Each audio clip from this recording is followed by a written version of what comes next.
And this is fantastic because our audience, founders and CEOs listening to this, they're asking themselves, of course, what's in it first for me and my company? How do I make my company more profitable? But as you become more comfortable with outsourcing and offshoring, you really start to develop incredible teams and friendships like we're developing.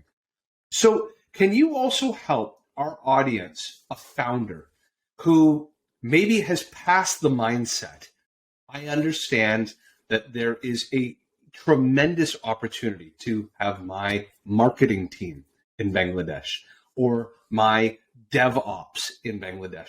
What have you, who are now scaling this for customers all around the world, what are some important lessons learned? And of course, we're going to dive into so much of this over podcast, but just as a sneak peek, what have you learned in serving North American customers and finding talent for North Americans? In terms of my learning or what I think that can help founders, one would be setting the right expectation. I think that's very important from day one. When I say setting the right expectation is, look, it's very clear that people want to outsource to countries where the living cost is low. Not necessarily, I just want to pay somebody less. That's not the objective. The objective is to get a talent where the living cost is so low that I don't have to pay the exact amount anymore, right? So for say, maybe right now I'm paying $5,000 to a graphic designer. I don't want to pay that anymore. Not because I want somebody, at a lower level or somebody who is less talented. I just want somebody who is living in an area with maybe cheaper rent, right? Or living cost is lower. Having said that, we also need to understand that maybe you can find somebody that can replace of that $5,000 with $2,000, let's say, right? But after hiring that $2,000 graphic designer in Bangladesh or wherever else, I think the expectation should still be to get the output of $5,000 and not $10,000. We get so much into, hey, we want to outsource and we want to get cheaper and cheaper and cheaper. When we do that, and there's nothing wrong with it, by the way, right? We all need to get stuff done.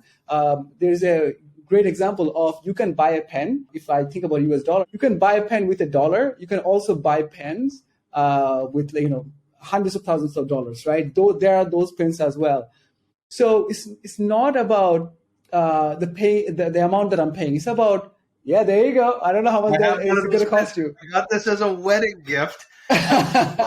$400 for a pen, and I would never. Oh my God! It has our wedding information engraved on it. Yeah. That's fantastic. There you go. Right. So what I'm trying to tell you is that if we are hiring somebody with $200, we should not be expecting the output of $5,000. Somebody who would do that, right?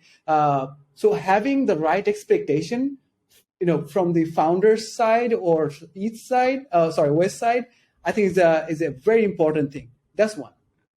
Second, most of the time we do not live in countries where English is the first language. So I think we should not mix up that is somebody talented with how good his or her English is.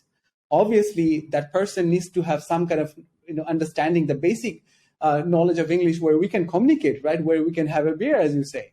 But I think we should not be expecting where everybody is going to be very fluent. So mixing these two things is probably not a good idea. I think the expectation can be, where can I communicate with this person? If I'm saying a few things, if is 95% of the time, is the person trying to understand exactly what I'm telling and do they understand it? If 90% of the time they're okay, we should be okay with it. So these are the two things that I can think of right now that founders should be thinking about.